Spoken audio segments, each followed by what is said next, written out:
I uploaded my first ever YouTube video around 3 weeks ago and I feel like I've learned so much so far. And I thought it'd be quite interesting to sit down and talk about what I've learned, because it's literally been 3 weeks, but your girl has learned so much. I've learned an awful lot about filming, I've learned loads about editing, and most importantly, I've learned some things about what I actually enjoy making. And also, I've learned a few things about YouTube that I wasn't expecting. So let's get into it. I wanted to do YouTube for a very long time now. And the reason being was that I wanted to document my life. I've always loved making short form content, and I feel like as well within this next chapter of my life I have started enjoying making a longer video and sort of explaining a bit more about the situation, instead of having just a 30-second video where, you know, it actually, the full story is not just 30 seconds sort of thing. Do you know what I mean? You know what I mean. So when I started 3 weeks ago, I didn't fully understand what I wanted to do. I didn't get how I wanted this YouTube channel to be. I didn't know. I just had that thought in my head of, I want to document, I want somewhere for my memories to be. At first, I was like, I don't think that's good, not being able to know exactly what your YouTube channel's about, because I feel like I watch people on here that are established and their channel is very much this one thing. And in my head, I'm like, oh, but they have a niche or they have a thing that they do. But now I'm like, it's okay for me not to know exactly what my YouTube channel is going to be about, but just going with the understanding of what I want. I want to document my life and I want just a space for my memories to be. So if we go with that. The first thing I realised about making YouTube videos is that it's actually a lot more work than I thought it would be. I make short form content. So for me, I'm like, oh yeah, it'll be the same with a longer video. Exactly the same, no big deal. But I've come to the realisation that that is not the case. No, there's a lot more that goes into it. To make a video actually interesting, there's the filming part. So this part of the video, I always dread it. I always dread doing this part because I'm dyslexic. Hi, I'm dyslexic. I struggle to string a thought together in my head. Like, sometimes the thoughts are just literally there, like then, but I can't pick them out. And that is very frustrating for me. The best way that I've found to alleviate that, for it not to be as bad, is basically just talk. So don't have a script, literally just talk. Talk to the camera, talk to you. Transferring the images from the camera to the laptop, that's a whole thing, okay? I need to get an SD card for this camera because I have to plug it in and transfer that way, which is very irritating. I want an SD card that I can just plug into the laptop, and then I don't have to have the camera sat on a desk, on a chair, or on somewhere where it can get broken, okay? Because I got 2 kids and they don't care about cameras and how much they cost, okay? Editing. So when I first started, I was like, okay, I have InShot, and I was like, okay, I want another editing software because I'm doing longer videos now, and I feel like InShot sometimes struggles with the longer form videos. And then I found DaVinci Resolve or something like that. DaVinci Resolve, I think it is. And I was like, this is the best one, blah, blah, blah. People are like, okay, so it might take you a bit of time to sort of learn DaVinci Resolve and whatnot, but it is the best one. I went on it and I was like, I have no idea what I'm doing. I don't get it. So I just gave up on that immediately, and I've still use InShot. I still use InShot to edit my videos, and it's working very well so far. There's adding sound effects, music, text to your video, and it's important. It really is important for you to add those things because then it becomes more interesting for somebody to watch. But it does take time. B-roll, B-roll, B-roll, B-roll, B-roll, B-roll. Everything's B-roll. everything has to, you have to have B-roll, because it becomes more interesting. It's an interesting video if you're talking about something and then someone can look at a nice scenery or whatever, because it can get boring, can't it? I know that, you know, you want to see me talk, but it can get boring, can't it, just watching me talk the whole time. So B-roll is very important. In those 3 weeks, I've realised that when I first started doing the videos, I thought I would like more when you're out, you know, filming. Like, I've seen a lot of people doing that kind of content, and I enjoy that kind of content as well, where, you know, you're in a shop and you're like, yeah, so I'm getting this and blah, blah, blah. But I've realised that I enjoy this type of sit down chat to you instead, and then more B-roll. So B-roll, B-roll, B-roll. I enjoy more if I'm talking about, oh, I went to the shop, I went to Marks and Spencer's to pick up this. I would rather it just be in B-roll of Marks and Spencer's and me talking to you about it. Do you know what I mean? Okay. There's also thumbnails. Thumbnails were a thing for me. My first video, I've changed them all now, but my first video, I used ChatGPT to generate me a thumbnail. And I was like, yeah, because I've seen a lot of videos on YouTube that are using ChatGPT to generate thumbnails. And I was like, yeah, I don't love the way it looks, but I feel like that's what everyone's doing, isn't it? So I have to do it that way. When I looked at it, I was like, I don't actually like it. I like when it's more simple. It's just a picture and then it's the title. I like that. And you're doing your descriptions and then you're uploading it. And uploading the video is like the last bit. You're just like, done. I'm done. I'm done with this. And it's the best feeling ever. It's the best feeling collating that video and bringing it all together and then just chucking it on. Like, it's so rewarding, genuinely. Let's get to the camera. Let's talk about the camera.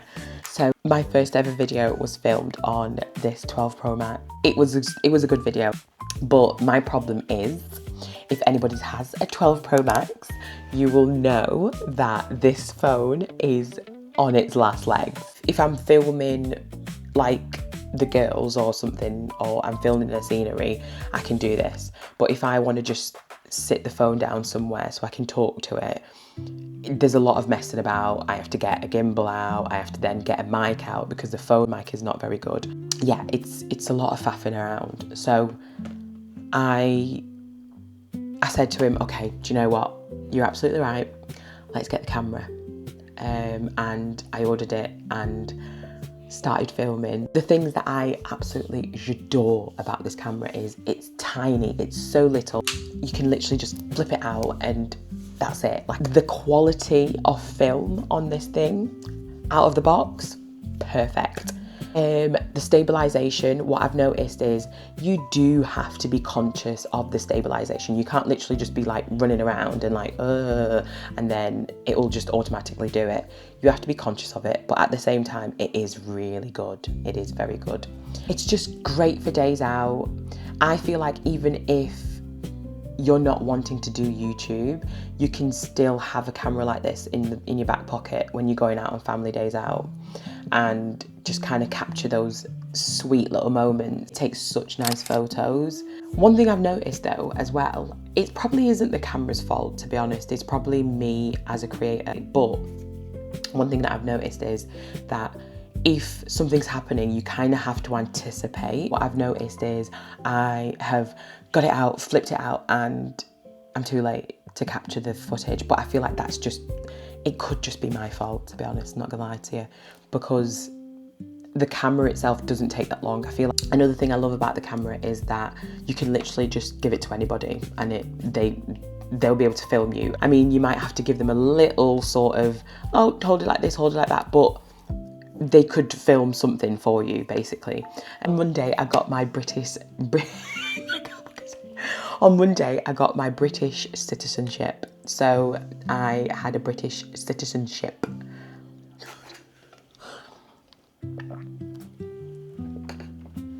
I can't say it. On Monday, I got my British citizenship. Now, I was born in Jamaica and I came here when I was 9 years old, and yeah, so I'm 32 now, and I've finally been able to get my British citizenship. It was a lovely day, stunning day. The ladies that did the ceremony, they both said, oh, we'll help take photos for people. They gave us like a number of when we're going to be able to take photos. So when it was my turn, one of them had my phone taking images. And then she saw me with the camera and she's like, oh, what's that? Because I didn't expect to give anybody the camera, because I felt like it was a bit weird going, can you film me on this as well? But then she's like, oh, is that like a GoPro? I'll do it. And then you can actually hear her in the video going, oh, I think it's a GoPro or something. I think it's like a GoPro.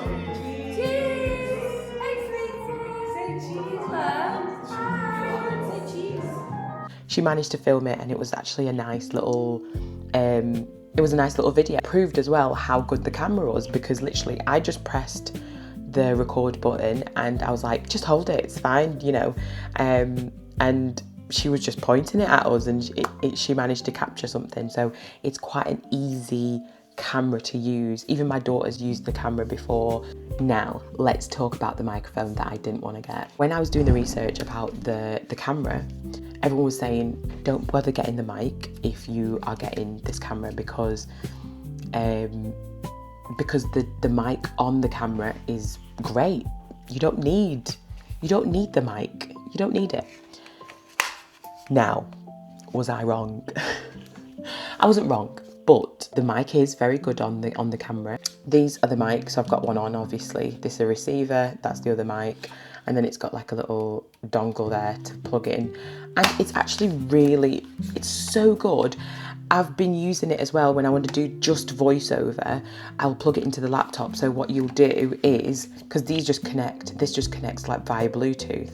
But what you do is you use this one, you put the little dongle thing on this and plug it into the laptop.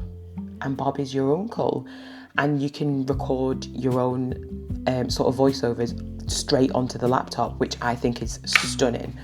Okay, so just to prove a little point, this is me with the mic, blah, blah, blah, blah, blah, blah. And then I'm going to turn it off. This is me without the mic. So as you can tell, maybe you can't, maybe it's not that good. It's still good audio, it's okay audio, but it's not with the mic. I definitely think it gives you a better rounded sound, so yeah, better to the ear. And then what have I learned about YouTube? Yes, YouTube. So, views. I've not been getting a lot of views. There's a few people that I've brought over from TikTok, which are really supportive, and I'm absolutely so grateful for them. Like, that's one thing that I've learned, that the start of you doing YouTube, you're not getting views. TikTok and Instagram, it's different, isn't it? It's short form, it's quick. So you will get views. You'll get a lot of views, especially if things go viral, you'll get a lot of views. On YouTube, it's very slow paced. Same with subscribers. I think I'm at 19 at the moment, and it's a lot of them are friends and family. Obviously as well, like some videos will do better than others because of just what I'm talking about. So, you know, I think it's kind of tapping into that as well and trying to figure out what people want to see. And yeah, I'm still at the very beginning of that. One of the big things that I've realised, and I've had to come to terms with as well, is that people don't care about you like that. Do you know what I mean? Like some of our video ideas, I'm like, no one's going to care, are they? No one's going to want to watch that. I'm not saying that my life isn't interesting, or, you know, interesting things don't happen, but yeah, I just think, who cares? Who's going to care about that? Going forward, I'm going to try and be a bit more intentional with what I'm doing. I want a story in my head first, and then I'll do the filming around it. That's what I want to be able to do going forward. I want to keep experimenting, and I want to let this channel evolve and just blossom into the channel that it needs to be. I have no idea how this channel's going to go. I don't know if I'm going to have 100 subscribers in 6 months, or I'm going to have 1,000, or I'm going to have 10,000, or I'm just going to completely change what I'm doing. But I'm enjoying it so far. I'm enjoying, the last 3 weeks has been fun, and I've enjoyed making the videos and talking to you guys.